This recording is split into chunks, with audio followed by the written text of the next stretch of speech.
Good evening, ladies and gentlemen. Thank you all for being patient.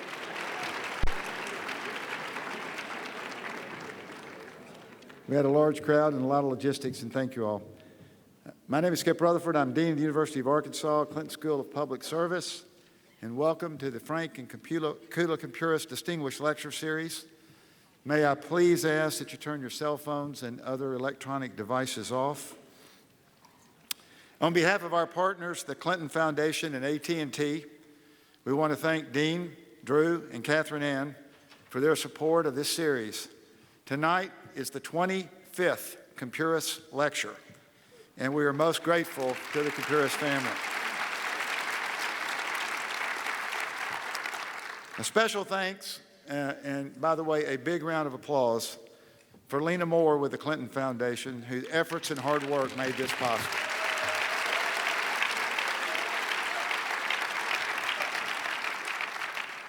Margot Lee Shetterly wrote her first book, Hidden Figures, the story of the African-American women who helped win the space race in 2016. Her father had worked as a research scientist at NASA's Langley Research Center, and her mother was an English professor at Hampton University. She grew up knowing many African-Americans with family members who worked at NASA. Katherine Johnson, Dorothy Vaughn, and Mary Jackson were part of NASA's team of human computers, calculating complex equations by hand. But as one writer observed, these women weren't hidden. They and their stories were hiding in plain sight. Margot Lee Shetterly changed that. The research and writing of Hidden Figures began in 2010, and it was so powerful that the film version went into production before her book was completed. A New York Times bestseller, an Oscar-nominated film, Hidden Figures has empowered women everywhere. In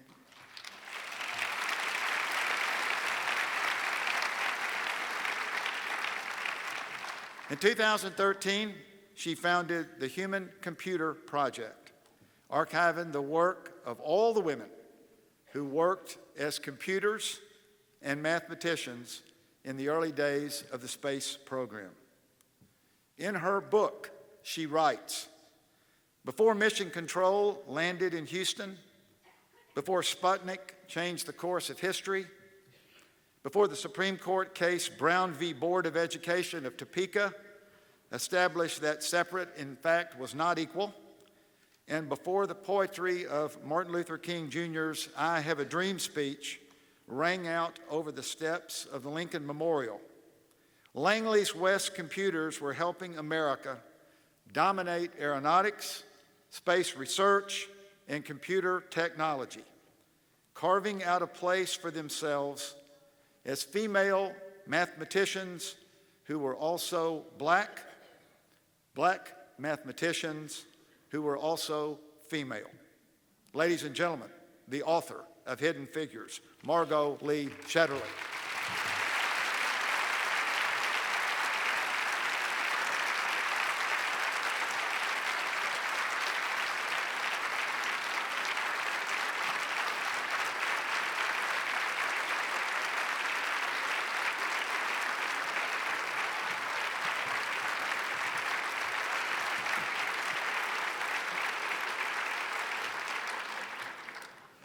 Thank you, Dean Rutherford, for that wonderful introduction. I want to thank everyone here at the Clinton Foundation, the Kumpuris family, and AT&T for making it possible for me to address all of you here tonight. Excuse me, I know that we'll have time for Q&A later on, but I wanted to open my remarks addressing one of the questions that I get most frequently about this history. And that was there anything that really surprised you about this story? Well, the answer to that fact is that I was surprised that there were so many women doing this work. In fact, there were too many for me to include all of them in the book. That would have made this an encyclopedia, and that was not what I was setting out to do with Hidden Figures. But I did want to take the time to mention a notable woman who, for a reason of narrative, she only makes a cameo in the book, but who certainly warrants mention here tonight because of her extraordinary career and because of her connection to Arkansas. And her name is Dorothy Hoover, and she is from Hope, Arkansas.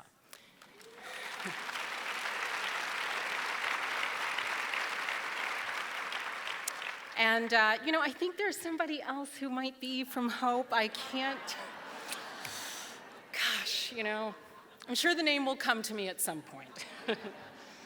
But like Dorothy Vaughan, who is one of Hidden Figures' main characters, Dorothy Hoover began working at the National Advisory Committee for Aeronautics in 1943 as a computer in the segregated West Area Computing Group at the Langley Memorial Aeronautical Laboratory. She was selected to move from the computing pool to one of the most analytical groups, engineering groups at the lab, and she worked very closely with an engineer named Robert T. Jones, who is considered one of the greatest minds in aeronautical history. He selected her to work for his group. By 1952, Mrs. Hoover had co-authored 2 research reports, and she had been promoted to the title of Aeronautical Research Scientist. And then she decided to return to school. She came back here to Arkansas. She got a master's degree in math at Arkansas Agricultural, Mechanical, and Normal, now the University of Arkansas at Pine Bluff.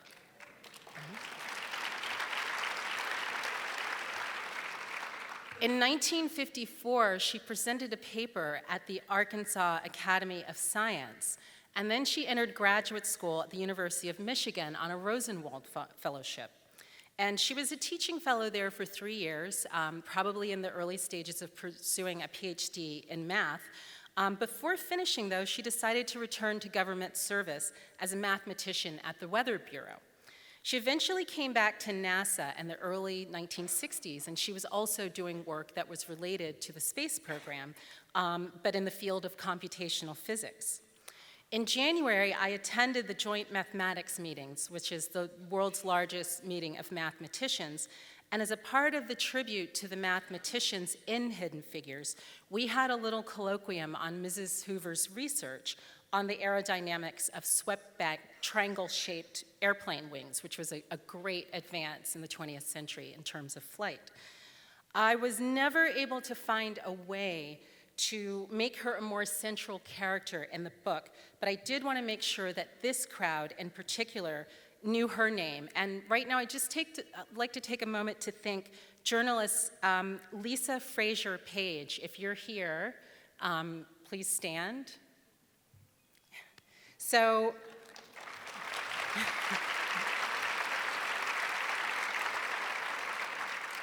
Miss Page wrote an outstanding Washington Post article in 2000 that really put together the pieces of Mrs. Hoover's life and really helped me a lot as I was trying to solve a mystery. I'd found a document that talked about a black woman in 1951 who was a GS-9 aeronautical research scientist, and I was racking my brain going through all of these documents trying to figure out who it was, and Miss Page's article helped me solve that mystery and really did a lot in terms of making sure that one other hidden figure is now unhidden. So thank you very much for your work.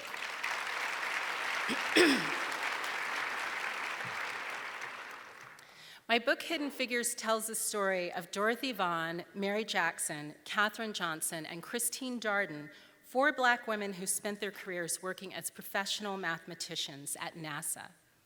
At a time when blacks were separated from whites in all aspects of life, from the schoolyard to the graveyard, at a time when women of all backgrounds were unable to get a credit card in their own name or even serve on the jury in many states, these women of Hidden Figures, they upend all of our perceptions of what it means to be black, to be female, to be a scientist, and to be American.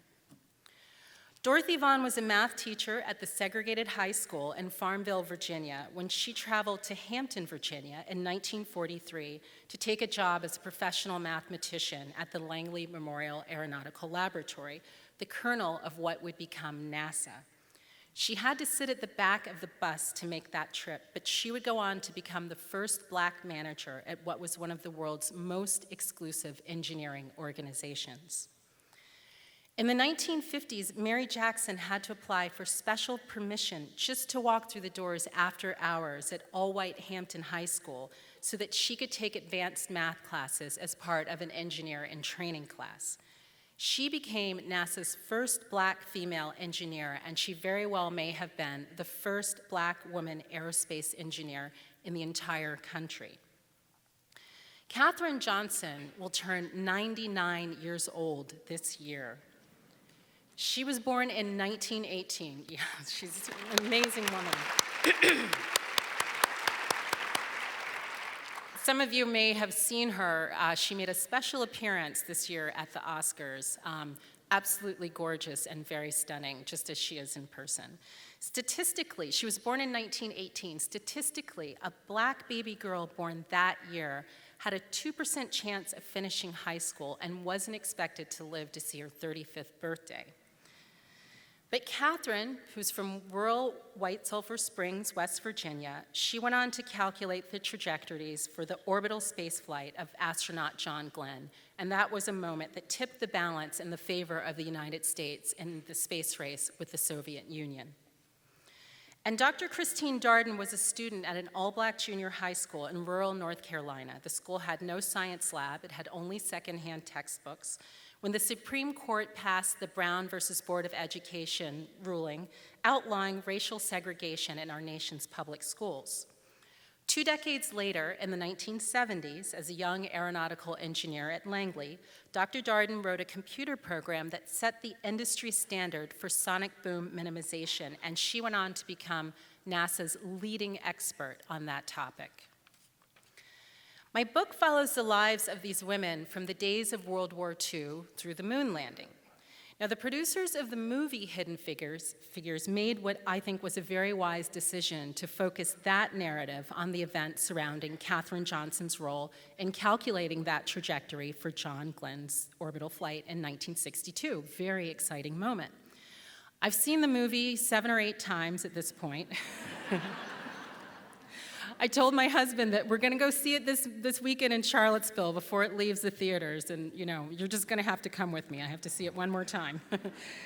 But I really enjoyed it as a moviegoer and also as a writer, and I really appreciate some of the touches in the way that screenwriter Allison Schroeder and the director Ted Melfi took the motifs from the book and put them into the movie.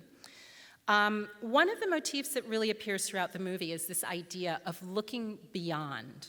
So Taraji P. Henson, who plays Katherine Johnson, and Kevin Costner, who plays the fictional head of NASA, Al Harrison, they use the phrase looking beyond to refer to this mathematical progression, this jump in knowledge that they're going to need in order to go from the suborbital flights of the first 2 Mercury missions to the orbital flight of John Glenn's flight, his mission. But like the Hidden Figures, title Hidden Figures, looking beyond has any number of meanings. It's a very layered concept. Looking beyond was what the real-life women had to do just to make it through the door at NASA. At a time when both expectations and opportunities for women, particularly for Black women, were low, these women pushed themselves to excel at school. They received excellent math educations at historically Black colleges, such that when the door opened for jobs as professional mathematicians during World War II, they were as prepared to succeed as any of the people that they worked with. Then their next step was to convince their colleagues to look beyond their race and to look beyond their gender. Their goal, of course, wasn't to stand out because of their differences. It was to fit in because of their talent. They wanted to be, as the John Glenn character says in the movie about Katherine Johnson, simply the smart one, the right person for the right time for the job at hand, just like your other hidden figure, who I had the great pleasure of meeting tonight, Mrs. Ray Montague.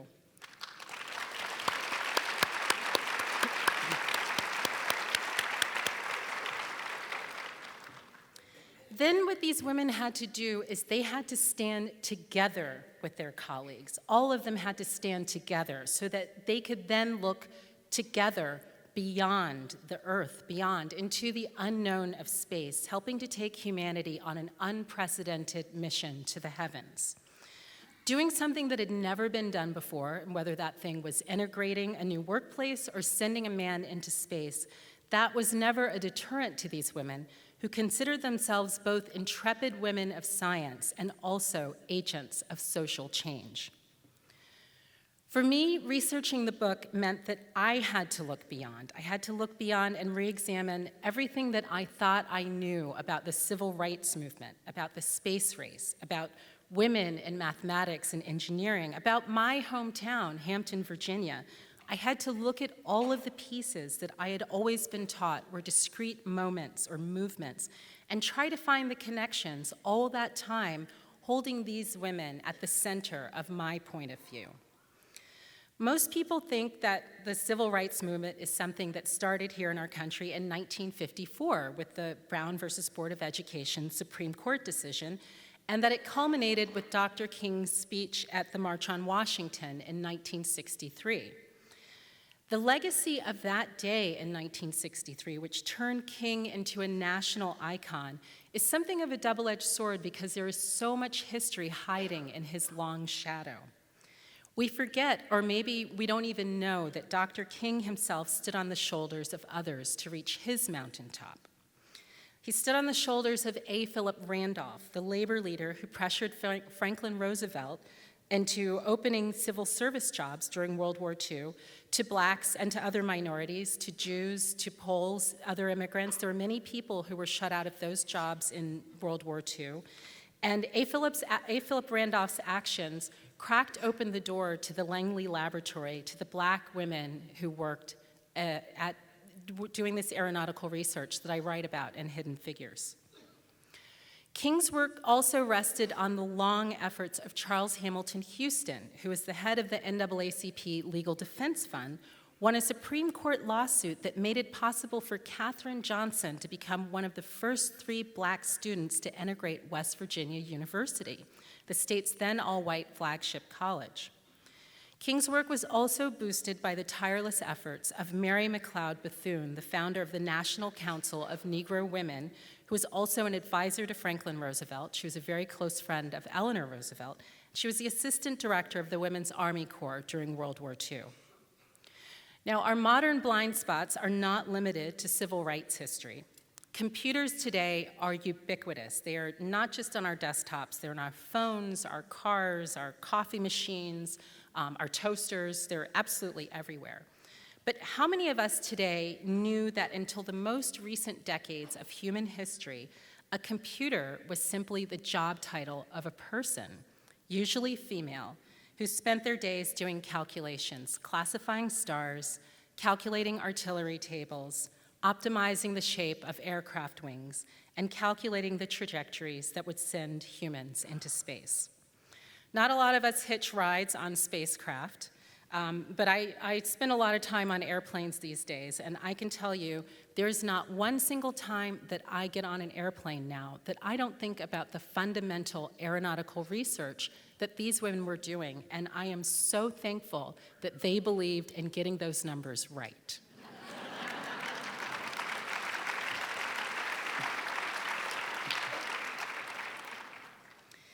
Project Apollo, which landed the first American astronaut on the moon in July 1969, that was literally the high point of the human desire to fly. But how many of us think of the century of hard work that it took NASA to get there? NASA's original giant step happened in 1917 in Hampton, Virginia, almost literally in my backyard, when the NASA's predecessor agency, the National Advisory Committee for Aeronautics, established the Langley Memorial Aeronautical Laboratory, which is now known as the NASA Langley Research Center. And that's the place where these women would go to work. The main drag, if any of you have ever been to Hampton, Virginia, you know that the main drag is called Mercury Boulevard, and you cannot do anything in Hampton, Virginia without spending, crossing or going along Mercury Boulevard at one point. If we stopped all of the cars driving on that road in this very moment and asked those drivers the origin of the name of that road, which is of course Project Mercury, the first manned spacecraft mission, I would be surprised if more than a third of those people would have the right answer. These women's lives intersected so many of the signature moments of what we call the American century. So why has it taken us decades to tell their story? The first 5 Black women started working at the Langley Laboratory in 1943, and I believe that when we count all 10 of the NASA centers from 1943 through 1980, there may have been as many as 80 Black women working as computers, mathematicians, engineers, and scientists.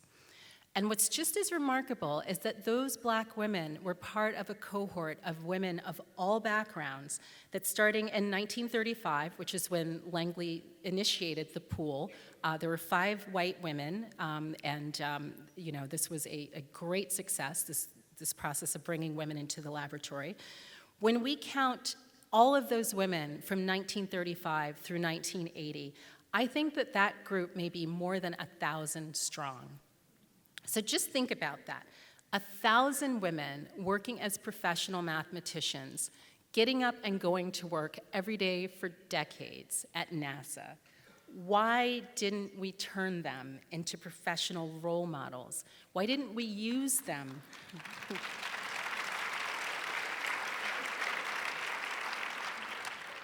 Why didn't we use them to pull generations of young people, particularly young women, into science careers?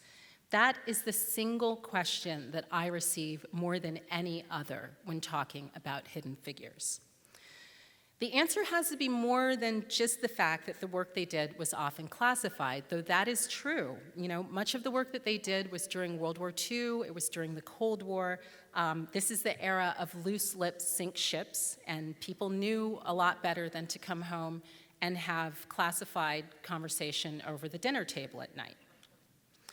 Now, the most blatant of the reasons that we didn't know about these women is simply that they were physically separated, the physical separation of the workplace itself. So the Black women, they were less visible because they worked in a segregated office apart from the white women. They were forced to use colored bathrooms, and they ate at the colored table at the lunchroom. They knew they had to come to work dressed to the nines, a hedge against being mistaken for the cafeteria worker or the janitress. If today's America gets a case of double vision when trying to focus its gaze on a Black female mathematician or scientist, just think of the blind spot that these women existed in half a century ago. Furthermore, women of all backgrounds, particularly in the beginning, were separated from the men. The Black women went into the West area computing office, and the white women went into the East area computing office. And all of the women had a very difficult time breaking out of the computing pools and getting the plum engineering assignments, which is what most of them really wanted. And that leads to the biggest reason that I believe we have not acknowledged these women before, and that is the fact that because for decades, computing was considered women's work. The men were the engineers and the women were the mathematicians. The men did the manly analytical work and the women did the rote computing. This is the way it was seen back then. Most of these women, regardless of their race, were hired as sub-professionals. There was literally a government classification called SP, sub-professional. And that put the women, these particular women, above clerical employees in the bureaucratic system, but it also put them a rung below the men who were generally hired as engineers. And that includes the Black men, like James Williams and Thomas Birdsong, who were 2 University of Michigan graduates who joined the laboratory in the 1950s and were hired as engineers. The women often went on to do the same work as the men, but even when that was the case, the sub-professional grade meant that most of the women could be paid less money. But these women, they were aeronautical ground troops. They were as necessary to the development of aeronautics and to the space program as our computers are to virtually every aspect of our lives today. And once these women were in these positions, the best of them, like the women that I write about, they took absolutely every opportunity to exceed expectations. Growing up in Hampton, Virginia, I had the very good fortune to see Black or female mathematicians, scientists, and engineers as normal people. They were as normal as the teachers and the bus drivers and the lawyers and the construction workers and the military people who lived in my community. There was no cognitive dissonance for me when I heard the words Black, female, and scientist, and realized that they applied to just one person and not 3 different people. And yet, even I have to admit that for the better part of my adult life, they lived in my blind spot as well. It took all of that time for me to see them as they deserve to be seen, to ask questions about their careers, and to value their contributions to my community and to our society, to our country, and to science. Only now, I believe, are our eyes, my eyes, finally sharp enough to see these women and to see their accomplishments and to recognize that their contributions changed the course of American history.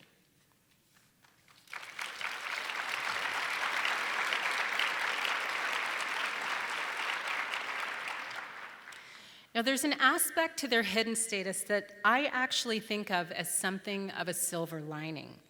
This is a story about a group of women. They were part of a vibrant community and a workplace that also employed other people like them. We love first and only stories, and this isn't quite the first and only story. I think that's one of the reasons why we've had such a hard time parsing these women and the work that they did. These women were exceptional, but none of them had to be the exception, the first woman or the only Black woman in that particular workplace.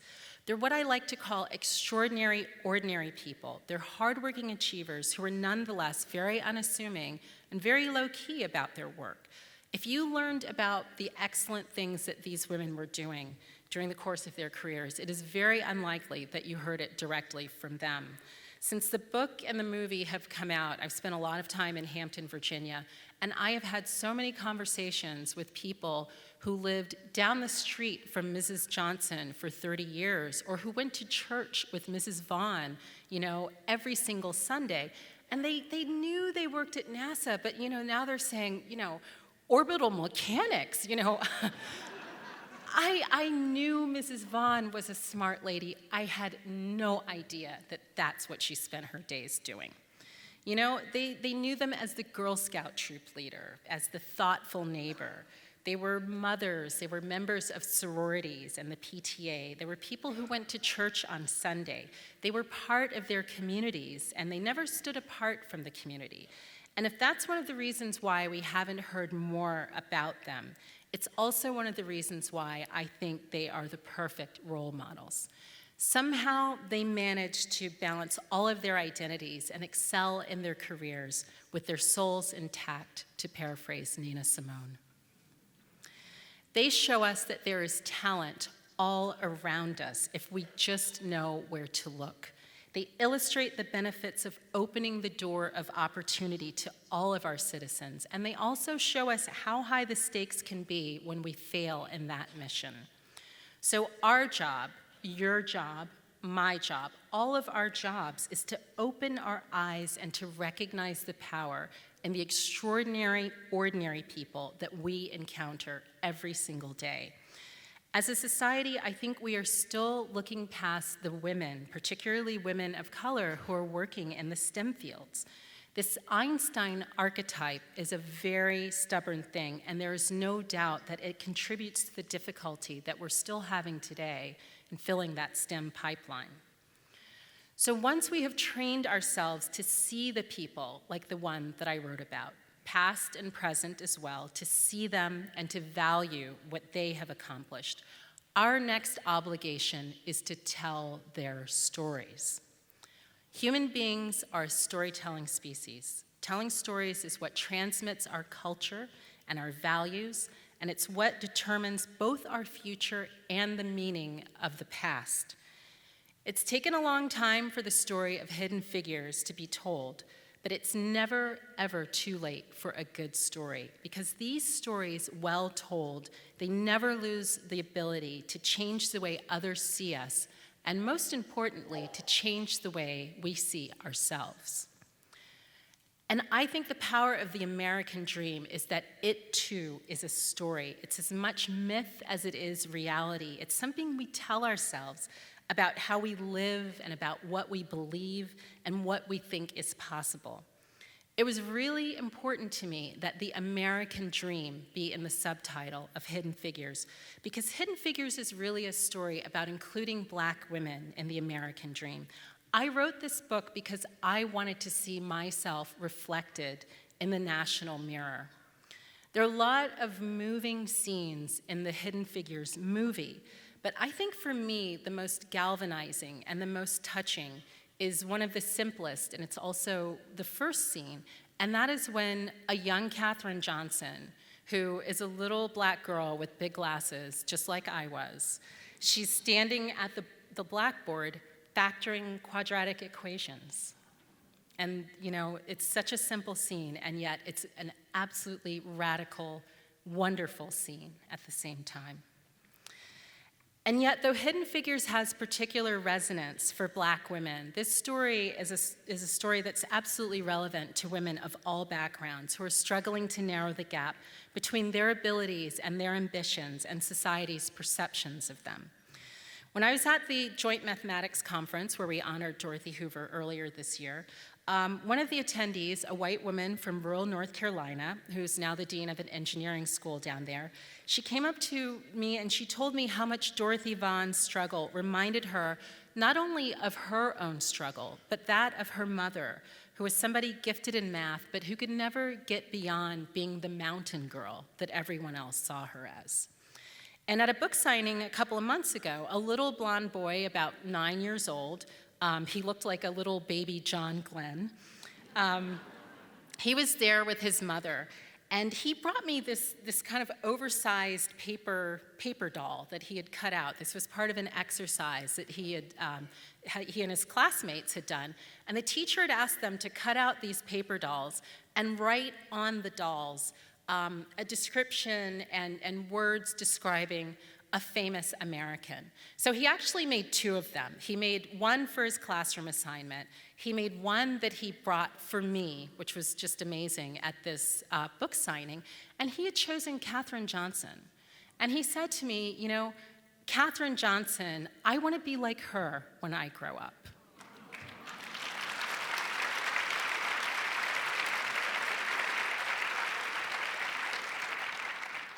So since my book tour started in September, I have met people of all backgrounds, ages, genders, career paths, so many people who have told me that they have found something in these women and their story that has inspired them. It's tempting to slot the story of Hidden Figures into the category of Black history or of women's history.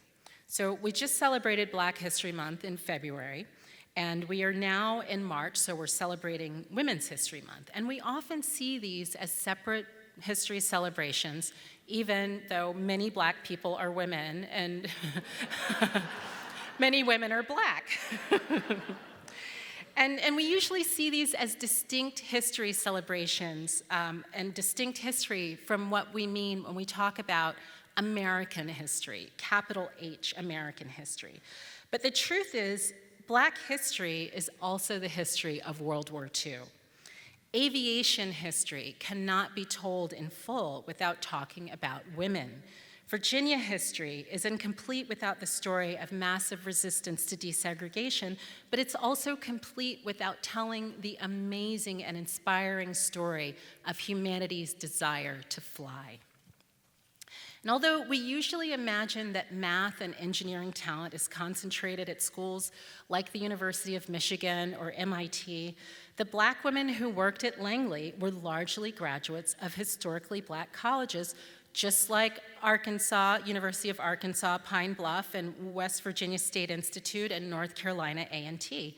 And of course, the white computers who came to Langley, they largely came from all women's schools like Sweetbriar and Hollins and the New Jersey College for Women, which is now part of Rutgers, and the Women's College of University of North Carolina, which is now UNC Greensboro.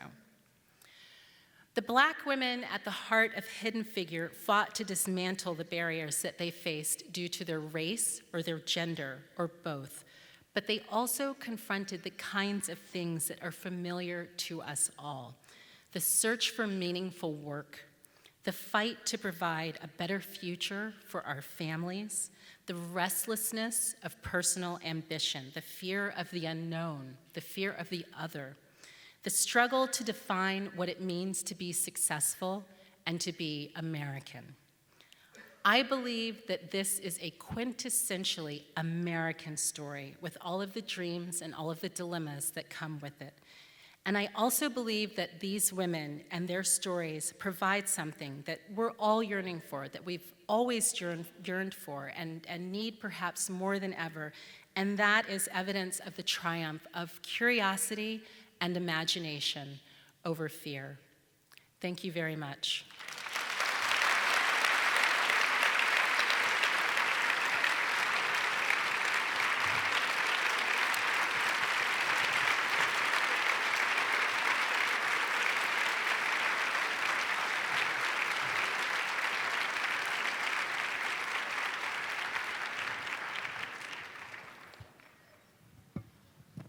Thank you so much, Margot, for that incredible presentation. And I also want to thank you for your wonderful program that you did this afternoon. We had a great program with Margot at the Clinton Center for hundreds of students and their families today, and we're so grateful. Those were some pretty lucky students, and it wouldn't have been possible without some of our generous sponsors that I'd like to recognize. That was Southwest Power Pool, Simmons Bank, the Little Rock Convention and Visitors Bureau, and the City of Little Rock. We're really fortunate here in Central Arkansas to have committed sponsors who really understand how important it is for our students to be exposed to these kind of incredible programs. So thank you to all of these sponsors as well. I'd also like to just once again recognize a very, very special lady who is here with us this evening, Little Rock's own Ray Montague. Will you stand and let us recognize you? Yes, yay, that's right. Mrs. Montague attended UAPB and was the first person to design a Navy ship with a computer. So we are just so honored that you're here with us tonight. Thank you so much. All right, before we get started with questions from the audience, I have a few that I'd like to ask you myself. Growing up near Langley, the research center, when did you really first come to realize the significance of these four women and their incredible stories and their work? How did you become aware of them? Well, growing up there, they were part of my community, and as a little girl, I'd go to Langley and visit my dad at work and see, these were the days when there were still like kind of old punch cards hanging around and the continuous form computer paper, and my siblings and I would go there and they'd give it to us and we'd draw on the paper, but there were always women there, and it never occurred to me that was in any way incongruous. They were people that worked with my father, friends with my mother, and just part of the community, and something that I really took for granted. It was really my husband, who is from Maine, who we were visiting my family in Christmas 2010, and my father was talking about some of the women that he had worked with, and kind of the role of these women and these computers, and, in a very offhand way, kind of said, oh yeah, Katherine Johnson, she calculated the launch window for the astronauts. Like, no big deal, because it's NASA, and everybody at NASA knows this, and so my husband was just like, you've got to be kidding me. Like, I can't believe you're telling me this story. Like, I've read a lot of history, and I've, of course, have heard John Glenn and all of this. I've never heard this story. Why haven't I heard this story? He was really the first person in this trajectory of figures to say, I can't believe I haven't heard this story. And so it really sparked something in me to say, well, I know the women. I don't know this really. And I should know the story. You know, I grew up here, and I should know the story because their story is my story. And that was really the beginning of this, you know, incredible odyssey that eventually became Hidden Figures. Talking about Katherine Johnson, this afternoon you talked a little bit about how you really got to know her, that you had the extreme fortune to have many conversations with her over the last few years.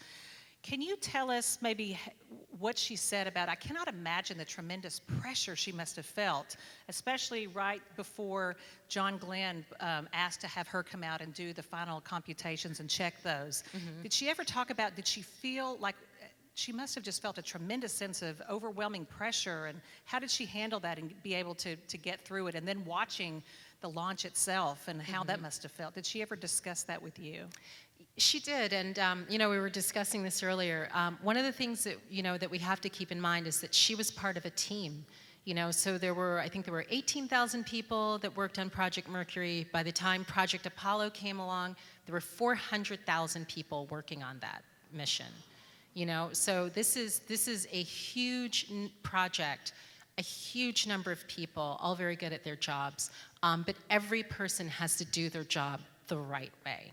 You know, and every part of this massive machine is dependent on every other part functioning the way it needs to function. And that means literally all the parts in the rocket and the spaceship, but also the individuals.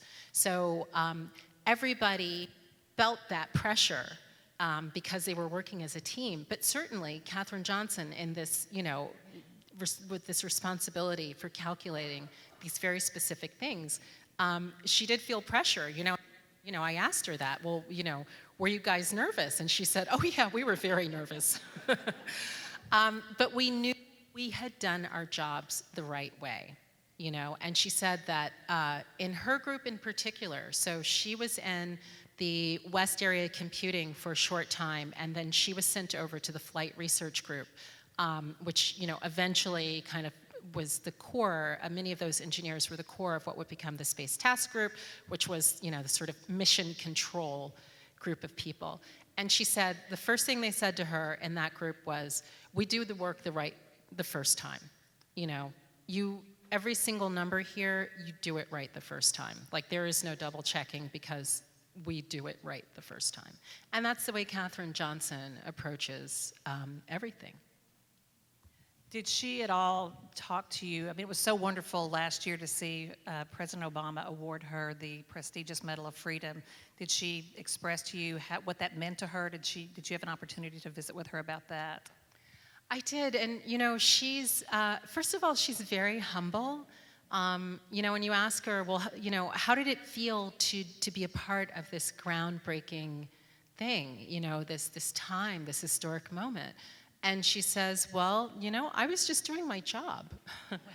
And that is a lot of the response to many of the other women and their relatives who talk about them, that there was a feeling of a job very well done, but that, you know, that they were doing their job. There was not a need to draw attention to themselves necessarily.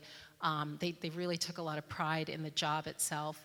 But you know, the accolades that have come in recent years, you know, I think that it feels, you know, and then she doesn't talk about it a whole lot, but when she talks about it, it's usually in the context of bringing attention to other women that worked with her who have not gotten as much attention, to the general excellence of women in mathematics and engineering, like Mrs. Montague. You know, and inspiring a next generation of youngsters, and particularly of girls, to see that this can be fascinating, creative, you know, passion-inducing work. That's really, when she talks about all of the attention that has come to her and the awards that have come to her, it's usually in that context. Well, I have dozens of other questions here, but I think I'll go ahead and open it up to the audience so we have an opportunity to hear from you directly. So if you will please raise your hand and wait for someone to bring you the microphone so that we can all hear your question, please. Do I see hands? I see one, I think, right over here. Yes, I'm curious about the how many of the women were involved or directly involved in developing the flight computer for the space shuttle? Well, Katherine Johnson, so my research basically ends in 1980. So I don't have as much data about the women themselves after that. But Katherine Johnson actually was involved in the space shuttle, in flight operations part of the space shuttle. And she worked at NASA until 1986. So some of the other women, the younger women, were involved in that. I don't have the numbers on that just because my study really ended in 1980. Other questions? There's someone right here in the front. Mm-hmm.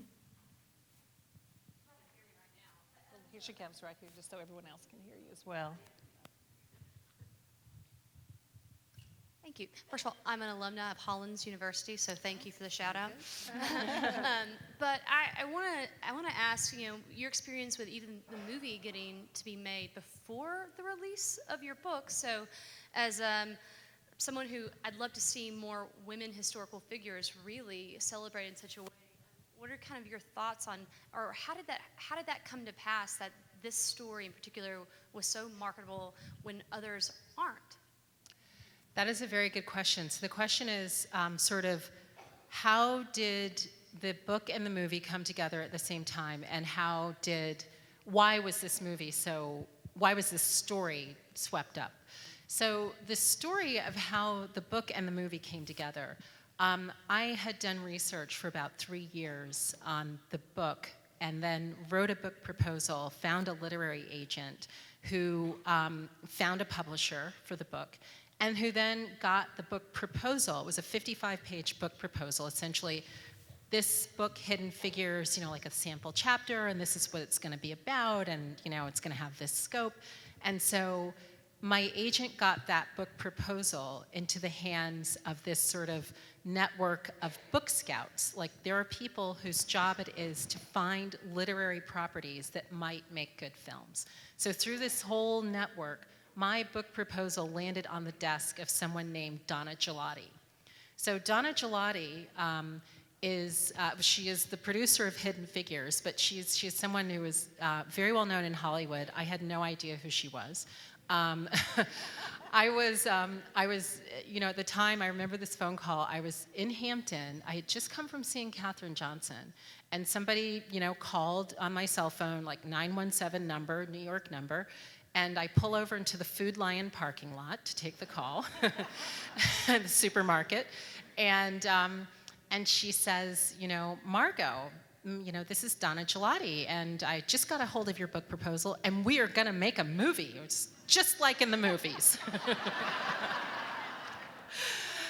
And, and I'm thinking, like, wow, I am still writing this book. Like, this is my first book. I have never written a book, and it is not done. And you were talking about this movie, and I don't know who you are. And, it only turns out that she is, the Academy Award-winning producer of Shakespeare in Love, and she did Silver Linings Playbook, and I'm saying, I'm like, I have no idea what you're talking about and who you are. But anyway, she made Hidden Figures her mission. She read this story. She loved the story. She is a very successful person in the film world, and one of relatively few women at that level who can get a movie made. And she saw the story of these women, and she saw her story. She loves women's stories. That is the thing that she is most interested in. And she became a champion for this, and she said, we are going to do this movie on this timetable. I see it shooting in January of, 2016. We're going to get all these people. So, like, everything that she said, absolutely everything that she said came true. The only thing that she said on the phone call that didn't come true and that we missed, just by a smidge, is she told me, I'm going to win my second Academy Award with this movie. So, came very close, but she was a champion for Hidden Figures. So the reason why this movie happened in the way that it did is because of that. And I think also the fact that this movie, and so she was one of, I think this, this book proposal was circulated to a lot of different people. She was one of the only one, essentially, who said, I think this is really interesting. Like, it's a story about black women doing math at NASA. And I think a lot of people thought that was maybe not so interesting. But the fact that the movie has done so well, and I think the fact that they made a lot of decisions in the movie to tell a story that was true to the essence of the history and the women and the book, but was nonetheless a very accessible movie. The kind of movie that people go to the movies and they like, and it's fun and enjoyable. I think that will open the door and open the eyes, of people to say a wider variety of stories can be both a good story and commercially successful. And I think that brings another important point about women championing and mentoring and supporting other women.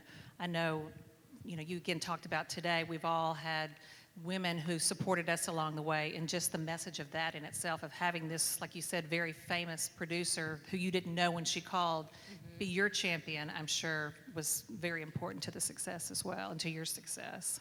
Yeah, I think that, I think there are two things about that point. I mean, I think one of the reasons why, why Donna saw this story is because the struggles of these women were in many ways familiar, and she tells stories about, being mistaken for the secretary and, whatever. We've all experienced that. Yeah, and so it was something that she intuitively understood, in terms of the story. And she has been a real champion in the production of the movie. So she made sure that, for example, that Kevin Costner did not get paid more than Taraji P. Henson in the movie. Wow, that's, woo! That's important. Because Taraji was the star with top billing, and that was the way that worked. She made sure that she cast a very wide net for the best people that she could find below the line, the cinematographers and the production designers, and she got a very diverse group of people along every spectrum who just happened to all be incredible award-winning people. They were the absolute best people, but she cast a wide net to find those people. So she really walked the walk, in the making of the movie, that the movie is trying, made the point the movie is trying to make. So I think that is very important, and certainly Dorothy Vaughan was an incredible champion for not just the women in West computing, but a number of women in East computing as well, I mean, she was an absolutely ferocious fighter for the women that she worked with. So that being said, though, I think that it's really important to, stay open to where your mentors will come from. And that you never know who will see talent in you and become your champion.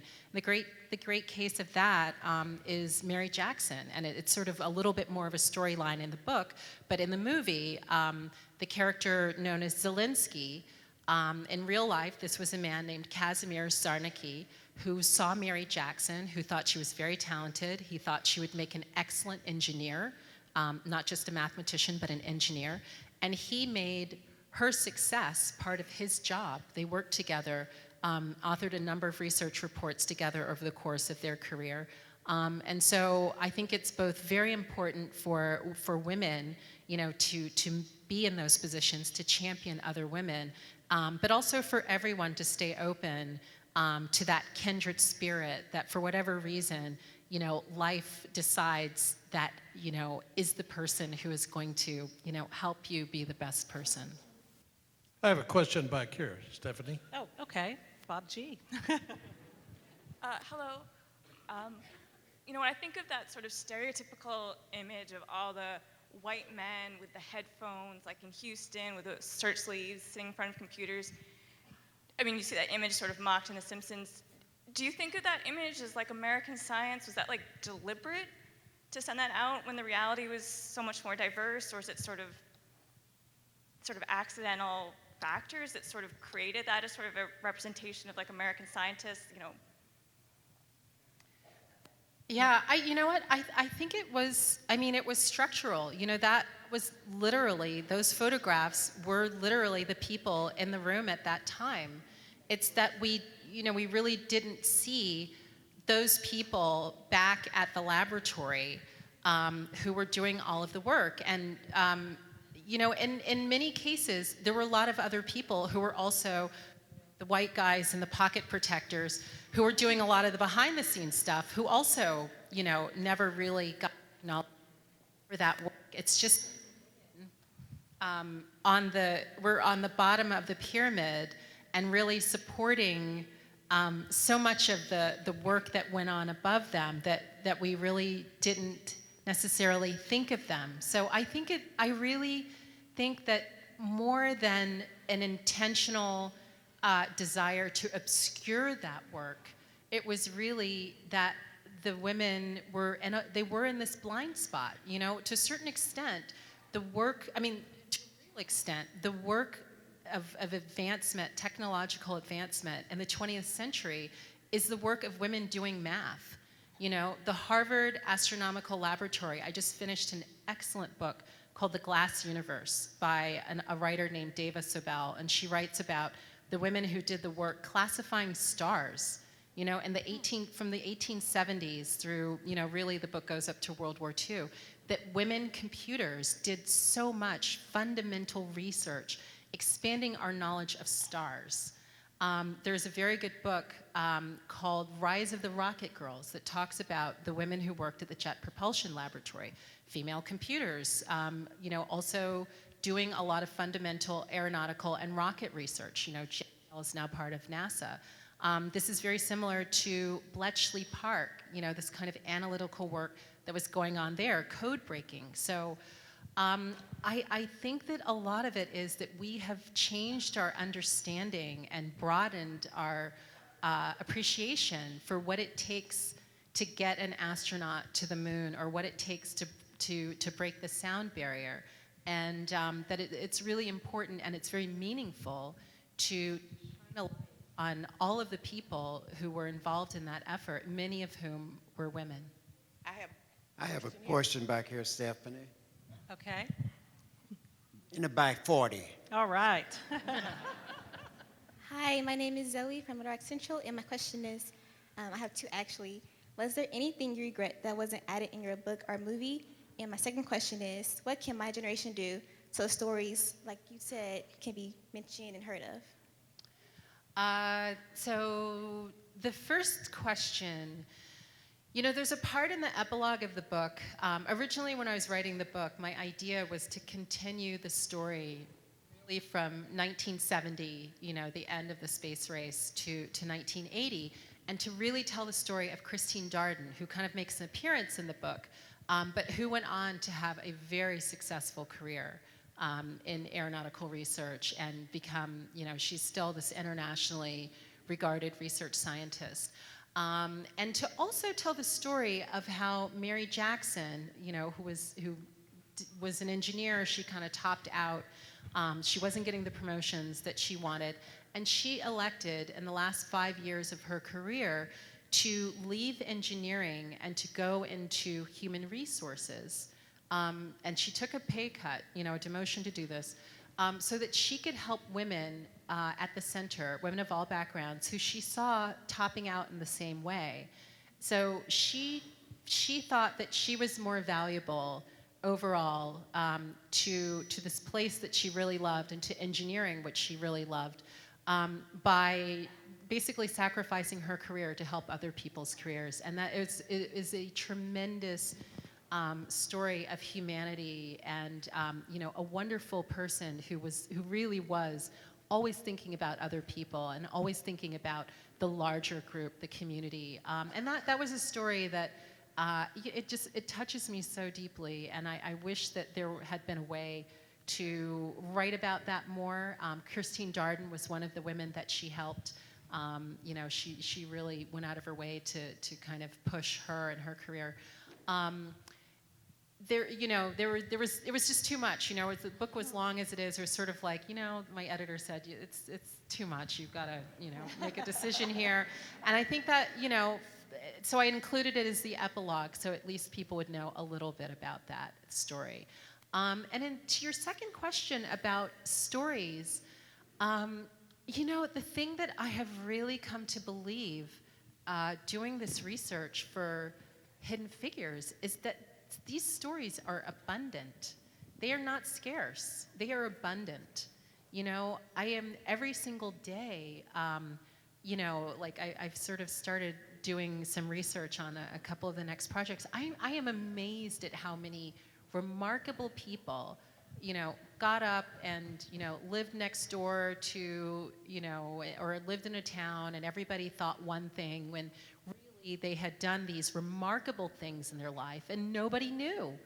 And, there's incident after incident of people like that, absolutely remarkable people who are very humble or no one asks any questions. And so I would just say start asking questions of your neighbors and, the people that you know, and particularly, grandparents and great-grandparents and, the elders of our families who have amazing stories. And if you start talking to people, it is just remarkable the kinds of stories that they start to tell. And sometimes there are these little fragments of story that even they themselves are sort of very casual about. And then you just say, wait a minute, I can't believe what you've just told me. This is remarkable. So I would say just, walk around with a tape recorder and just, just seriously start recording the stories of everyone that you know. And I guarantee you will have, more books than you will be able to write in a lifetime. Stephanie. Right here, please, yes. Yes, the title of your book and movie is so apropos. I'm wondering if it was always the working title of your book, or who and when did it become Hidden Figures? So the Hidden Figures was like the fifth title of the book. By the time it went to the publisher, it was called Hidden Figures, but it went through this evolution. And so one of the titles was From the Earth to the Stars. There were a number of titles that were fine and maybe even good-ish, but it was just, I cannot remember the exact moment when Hidden Figures snapped in. It was one of these things of just like, okay, there's, it gotta be a better, like a title that really was succinct and captured it, and somehow Hidden Figures, popped into my head, and it was like, okay, Hidden Figures, hidden, the women were hidden, the numbers were hidden, the whole process, like Hidden Figures, that is it. It's snappy, it's punchy, it's, it's elegant without being flowery or too long, and, for so many reasons, it was everything that I wanted to say in 2 words. And then what was really interesting, I found out later, after I had named it Hidden Figures, that Hidden Figures is also the name of an Air Force officer aptitude test, our pilot aptitude test. Hidden Figures is this geometric spatial reasoning exam where you have to look at a number of different figures that have been rotated and kind of match the ones that are the same. Anyway, so that kind of gave it an additional level of resonance. But yeah, Hidden Figures, it took a little bit of doing to come on that title. Stephanie. All right, I think we have time for one more question. Thank you, Margot, for being here this evening. I appreciate your time. I feel like we have the same childhood. I grew up in Newport News, and my dad was an engineer at NASA Langley for 40 years. So I remember going to the summer carnivals and going up to his work and visiting with him. I'm also an alumna of the University of Virginia, so wahoo wah. Wahoo wah. My question is, in your travels recently, have you come across any particularly, any particular organizations that you have heard about, read about, that you have found interesting in how they promote the mentoring of young women, girls, and entering the STEM or being more interested, I guess, in math and science? And has NASA played any kind of role, big role in that recently with any programs that they've developed? First of all, I just want to say that those summer carnivals at NASA Langley were like one of the most wonderful of my childhood memories. So it's great to hear you talk about that. They were just great. So there are a number of organizations doing this work to support women in STEM fields. One of the things that's really surprised me, though, is that I am in a position where I will meet a lot of different organizations, you know, the Association of Women in Mathematics, the Girl Scouts, Girls Who Code. I mean, there are a lot of people who are very interested in this work. And they don't always seem to connect with each other.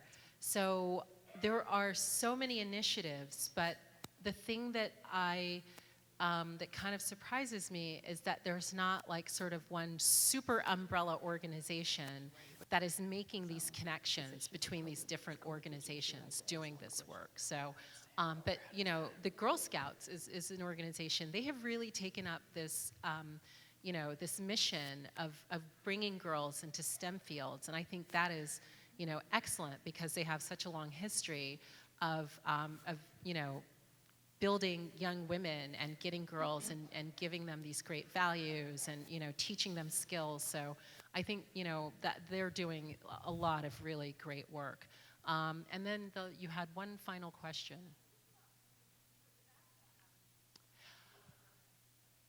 Yes, NASA has been extremely active in doing a lot of outreach for these programs.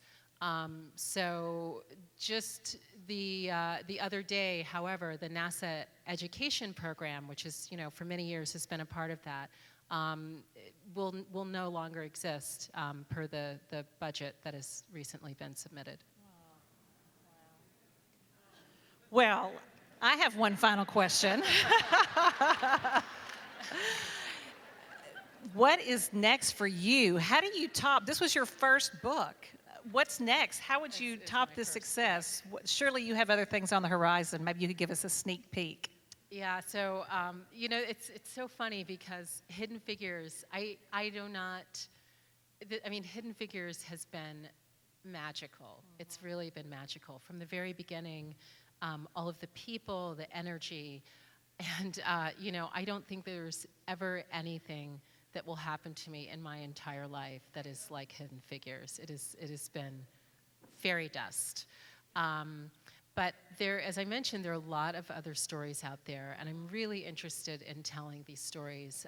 So there are a couple of other projects that I'm working on. I'm just in the process of kind of whittling down my very long list of books I want to write. But I'm really interested in this mid-century timetable, you know, mid-20th century, the American century, and really looking at these ideas of American identity and work identity and class identity and racial identity filtered through professional African-American protagonists. So really taking a look at, you know, all of these issues that came up in Hidden Figures and finding, you know, a different group of protagonists to tell those stories and to sort of express other things. So the same way Hidden Figures takes a look at this group of people who are scientists, you know, who get their identity, their work identity through science. The next project that I'm working on looks at entrepreneurs and financial people and people who get their work identity through business and media and finance. So that's the, just at the early stages, so I won't say that much more, but just that there are so many incredible stories out there and people who've lived remarkable lives. And, you know, it's just, it gives you the chance to live another life when you learn the details of somebody who's done something really remarkable. So that's what is on the horizon for me. Well, we hope that we'll be able to bring you back and do another program for us when you have your next book. Well, Margot, thank you so much. This has been such an incredible program this evening for our students this afternoon. Once again, thank you to the Kumpuris family for making all of this possible.